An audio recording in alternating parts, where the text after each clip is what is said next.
kita sebenarnya begini, kita tahu itu adalah catatan yang jelek dari Abraham. Kenapa? Karena dampak dari Abraham mengambil Hagar sampai sekarang, Pak.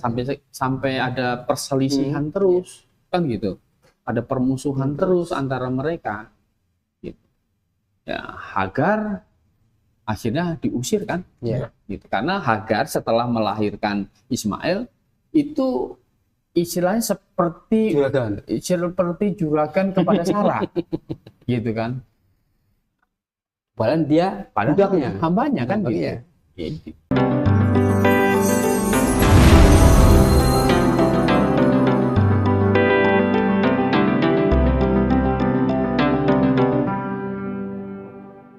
Baik, saudara yang dikasihi Tuhan Yesus Kristus, selamat malam.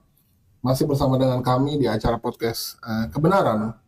Tema kali ini di bagian part kedua tentang Kristen progresif, Alkitabiah atau sesat. Di episode pertama tadi Pak Kurnia singgung masalah poligami, di mana Alkitab mencatat itu sebagai catatan sejarah yang catatan peristiwa. Iya, catatan peristiwa di mana sebenarnya itu bukan kehendak Tuhan, kan gitu, bukan kehendak Tuhan. Tetapi di Perjanjian Baru ada ditulis memang justru ya orang suami atau seorang istri kalau mereka punya pasangan lebih dari satu itu berzina, dan kalau itu dilakukan sampai mati hidup di dalam perzinahan, dan hukumannya adalah pasti masuk neraka, gitu. Bukan belum tentu masuk surga, ini pasti masuk neraka. Ya karena perzinahan. Karena perzinahan kan. Terkesan seolah-olah seperti ini loh Pak. Kayaknya ini kita kurang konsisten gitu loh. Berarti kan memang ada kesalahan di situ. Iya, ada progresivitas gitu. Gitu. Ada kata progresif di situ di mana Alkitab sendiri karena progresif dia, maka dia tidak menjadi konsisten. Yang tadinya mengizinkan seolah poligami, sekarang keluar undang-undang baru yang berasal dari Alkitab itu sendiri seolah tidak boleh poligami. Jadi kontradiktif. Nah, akibatnya menurut Kristen progresif ini, di mana ajarannya dibawa oleh Pastor Brian Siawarta, justru itu menunjukkan bahwa Alkitab itu sendiri saling berlawanan, gitu loh. Memang ada salah. Dan memang ada salah, karena berlawanan pasti ada salah dong. Karena kan memang berlawanan. Lalu bagaimana kita bisa menjelaskan kepada para pemirsa yang sedang menonton acara podcast Kebenaran bahwa Alkitab itu tidak pernah ada kesalahan. Itu kan moto utama kita loh. Alkitab itu adalah satu-satunya firman Allah di mana penulisnya inspiratornya adalah Allah sendiri, dan tidak mungkin karena ditulis oleh inspiratornya oleh Allah sendiri maka dia mencatat sesuatu yang salah, yang itu adalah sifat manusia. Bagaimana menurut Alkitab? Begini, sifat hukum itu kan bisa diamandemen. Ya kan? Hukum.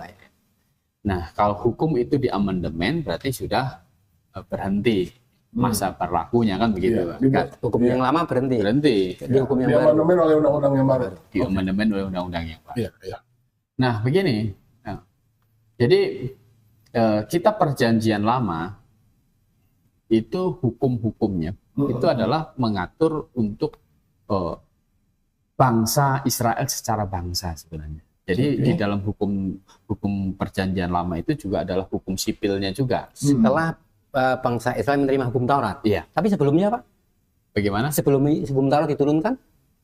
Sebelum hukum Taurat diturunkan, yaitu hukum masih bersifat lisan kan? Masih lisan. Belum ada bangsa Israel. Gitu. Jadi Abraham itu tidak membaca hukum Taurat kan? Tidak membaca Tanakh. Belum ada. Nah, jadi itu tidak semua hukum-hukum yang bersifat sipil di bangsa Israel itu diterapkan di dalam jemaat.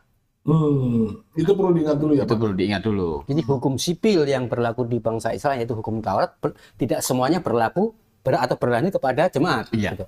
Jadi kan tidak semuanya maksudnya gini, hukum perjanjian lama itu kan juga mengatur bagaimana kehidupan bangsa Israel. Kan gitu. Kalau bikin rumah itu diatur bagaimana gitu kan. kalau kamu bikin rumah itu harus ada pagarnya di atas, gitu. Jangan sampai nanti orang kecelakaan, gitu kan, mati gara-gara kelalaian kan gitu. Itu di atas seperti itu. Termasuk hewan peliharaannya yang diatur itu Pak. Nah itu kan itu hukum sipil ya Pak? Itu hukum sipil. Kan begitu. Nah sekarang di dalam jemaat ini, jemaat ini bukan bangsa. Ini bukan bangsa. Jadi Tuhan memberikan hukum tambahan, gitu kan. Jadi kita harus mengerti yang bersifat sipil untuk bangsa Israel ya untuk bangsa Israel, gitu. Ya berarti itu tidak terapkan ke kita. Jadi kita bikin rumah nggak harus seperti yang di dalam perjanjian lama ngatur bikin rumah itu, kan begitu. Kita harus kan gampang pahamnya kan sebenarnya. Nah sama hukum dulu nggak boleh makan, gitu kan, haram, ada binatang haram, itu sudah di amandemen juga. Ya, berarti sekarang bisa dimakan, kan begitu. Nah, mengenai poligami, kalau kita baca di Matius pasal 5 itu, jadi sebenarnya bukan bertentangan, tetapi hukum itu sudah kalau kita bilang itu disempurnakan, diperbaharui. Nah, Matius pasal 5 ayat 31 sampai 32 ini contoh saja coba. Boleh baca. Telah difirmankan juga siapa yang menceraikan istrinya harus memberi surat cerai padanya. Ya, ini hukum sipil yang mengatur bagaimana Musa ditanya bagaimana ini, gitu. Kalau menceraikan bagaimana, kan gitu. Ini berarti ini menurut Taurat waktu itu ya, merajuk kepada kitab itu. Terus kemudian. Tetapi aku berkata padamu. Nah ini tetapi aku berkata ini ibaratnya barunya, diperbaharuinya. Setiap orang yang menceraikan istrinya kecuali karena zina, ia menjadikan istrinya berzina.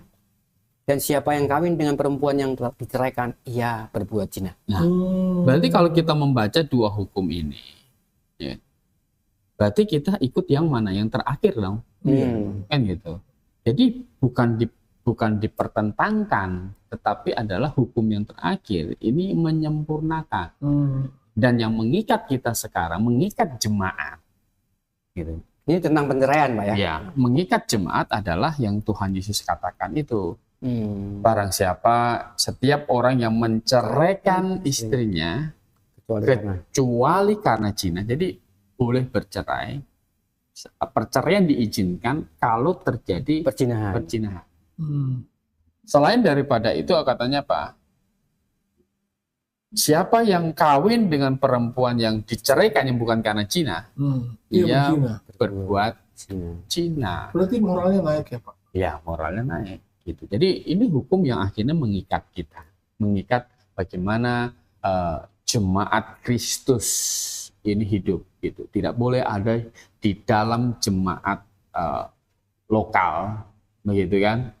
Pernikahannya itu nggak benar. Gitu. Tidak boleh kalau sekarang mau hidup seperti Abraham, ada Hagar dan Sarah begitu, itu perzinahan, kan gitu. Karena Tuhan Yesus sudah memberikan hukum baru. Tetapi katanya, tetapi aku berkata kepadamu, nah, berarti yang lama sudah berhenti. Itu yang Musa itu berikan surat cerai, yang Abraham bisa berpoligami itu. Kan itu walaupun itu sebenarnya bukan ide Allah, itu idenya manusia semuanya, dan dampaknya kacau semua. Boleh nggak kalau saya katakan begini Pak, kan Abraham ini kan mengambil Hagar kan karena masukan dari Sarah. Boleh nggak kalau saya analisis begini, berarti kebaikan Abraham dicatat oleh Alkitab, tetapi kesalahan Abraham juga dicatat oleh Alkitab, seperti waktu Abraham mengambil Hagar, itu suatu kesalahan. Bisa nggak saya asumsikan seperti itu? Ya bisa, namanya kan sejarah itu kan ibarat itu sejarah kehidupannya Abraham, begitu kan? Ya. Itu sejarah kehidupan Abraham. Ya ini ya begitu dicatat seperti itu. Ya tentu dampak kita sebenarnya begini, kita tahu itu adalah catatan yang jelek dari Abraham. Kenapa? Karena dampak dari Abraham mengambil Hagar sampai sekarang Pak. Sampai ada perselisihan terus, kan gitu. ada permusuhan terus antara mereka. Gitu. Ya, Hagar akhirnya diusir kan, gitu. Karena Hagar setelah melahirkan Ismail itu istilahnya seperti juragan kepada Sarah, gitu kan. Padahal dia budaknya, hambanya kan, gitu. Lupa dia, gitu. Akhirnya dia mengangkat diri tinggi di atas Sarah, begitu. Sarah berduka di situ, menyesal dia, kan begitu. Jadi ya bagaimana itu ada kerusakan di situ, itu tidak baik punya. Boleh juga nggak Pak saya artikan begini? Dan sebenarnya gini, itu adalah saat dimana Abraham tidak beriman. Kurang percaya kepada janji Tuhan. Kurang percaya. Imannya sedang goyah ya. Kurang beriman di situ, ya kan? Padahal dia sudah ulang itu waktu dia mengajukan si Eliezer hambanya itu kan. Nggak bisa lewat Sarah kan gitu, sampai ada sunat kan begitu. Nah, ini dikasih, ini Sarah yang kasih tahu kasih ke ide ke Abraham, mungkin lewat ini. Jadi kurang iman gitu. Jadi itu contoh yang negatif sebenarnya. Nah, tetapi sekarang hukum pernikahan itu sudah jelas, jadi bukan abu-abu lagi, gitu kan. Bukan abu-abu. Siapapun yang sekarang berpoligami seperti Abraham itu berbuat hidup dalam perzinahan. Ada nggak ayat yang mendasar bahwa tidak boleh poligami, harus monogami? Ada nggak ayatnya yang mendukung pengajaran ini, Pak? Yang jelas kalau kita membaca di 1 Tesalonika pasal 4. Jadi bukan bertentangan ya, tetapi ini hukum yang lama stop masa berlakunya begitu. 1 Tesalonika pasal 4 ayat 3 dan 4. Karena inilah kehendak Allah pengudusanmu, yaitu supaya kamu menjauhi percabulan, supaya kamu masing-masing mengambil seorang perempuan menjadi istrimu sendiri dan hidup di dalam pengudusan dan penghormatan. Seorang perempuan, Pak ya. Seorang perempuan saja menjadi istrimu.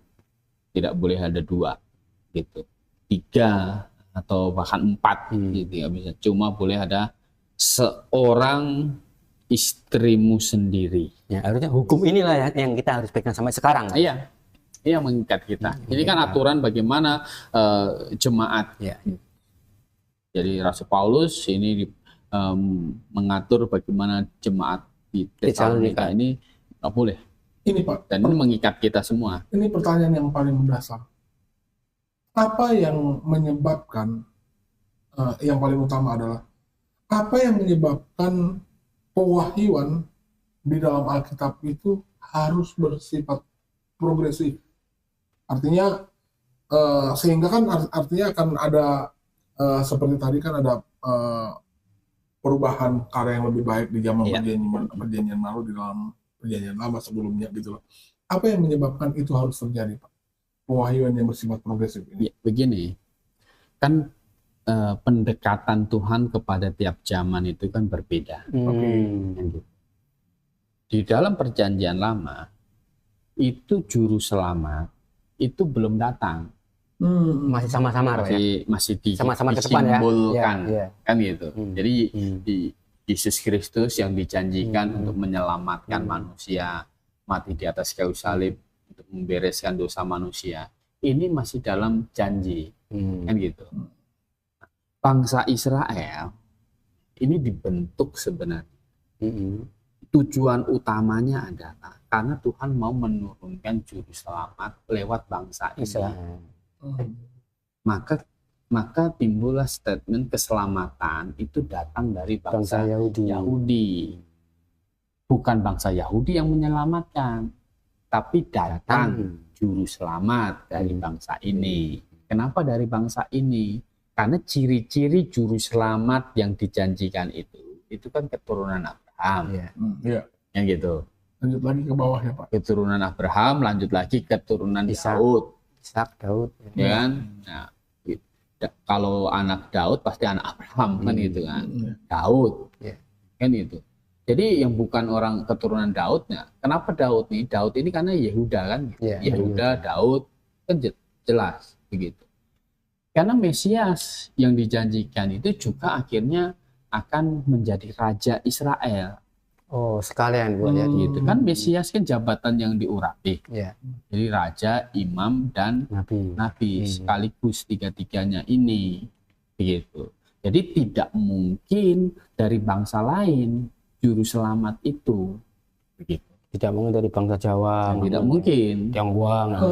Kalau memang pewahyan itu turun kepada bangsa Yahudi pada waktu itu, di antara begitu banyak bangsa-bangsa lain, berarti bisa dikatakan bahwa orang Yahudi ini, bahkan sejak dahulu pun, moral mereka, hidup mereka pasti lebih tinggi daripada bangsa-bangsa. Oh iya, mereka kan dikasih hukum Taurat yang mengatur bagaimana kehidupan sipil mereka. Kan begitu. Jadi bangsa yang mendapat hukum dari Tuhan langsung bangsa Yahudi. Ya, artinya kan karena memang mereka dituntun langsung oleh Tuhan.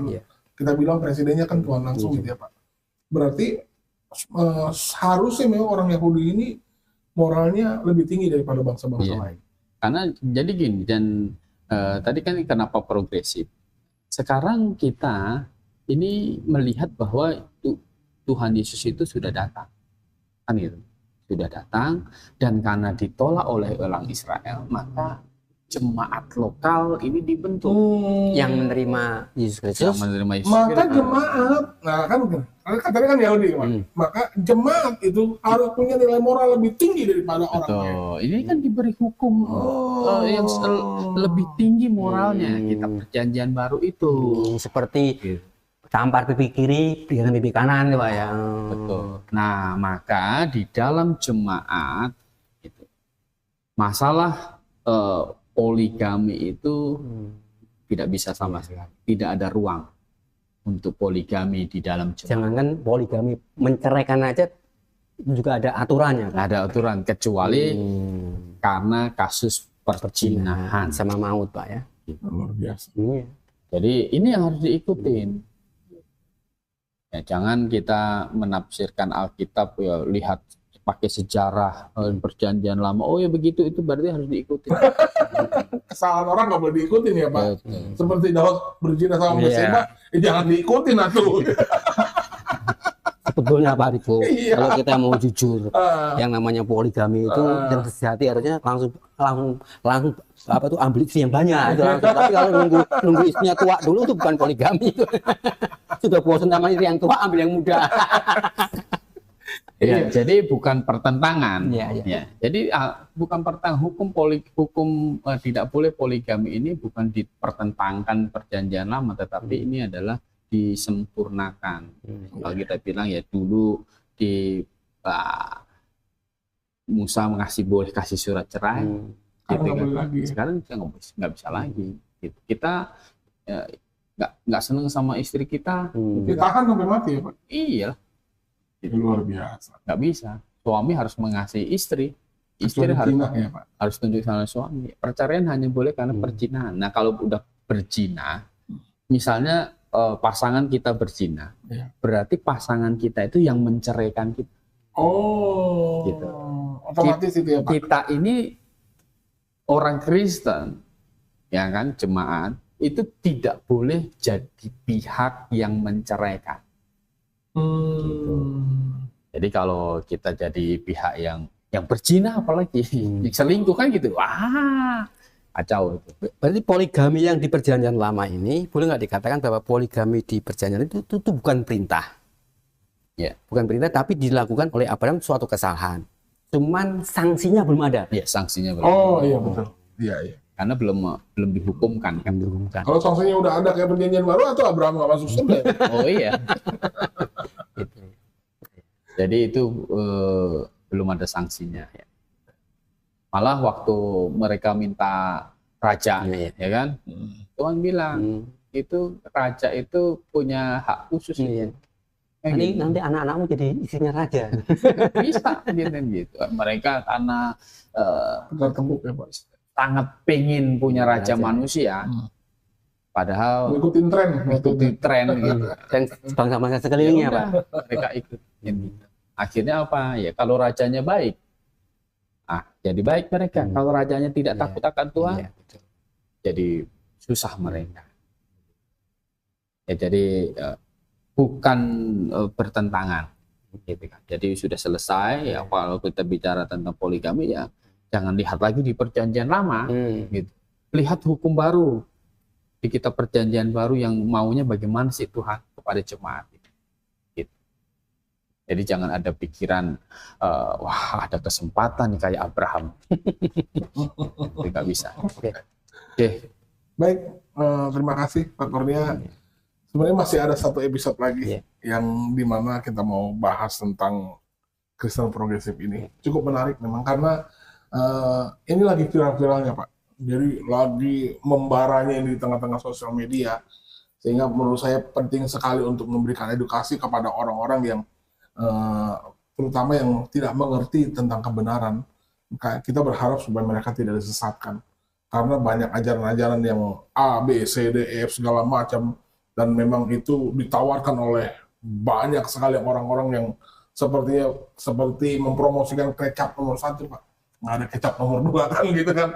Nah, kami ada di tempat ini untuk memberikan pemahaman yang benar kepada Anda supaya Anda tidak tersesat. Pertanyaan terakhir, tapi nanti kita kupas tentang keselamatan. Ini dalam hati saya ini cukup menarik karena dalam pemahaman orang banyak tentang keselamatan itu Allah adalah Maha Kasih. Kalau Allah Maha Kasih, kenapa siapkan neraka? Kenapa ada neraka? Dan kenapa selama-lamanya di situ? Tapi ditahan dulu Pak Yus. Tenang. Biar nanti ada part ketiga. Baik, waktunya selamat malam dan salam Maranatha.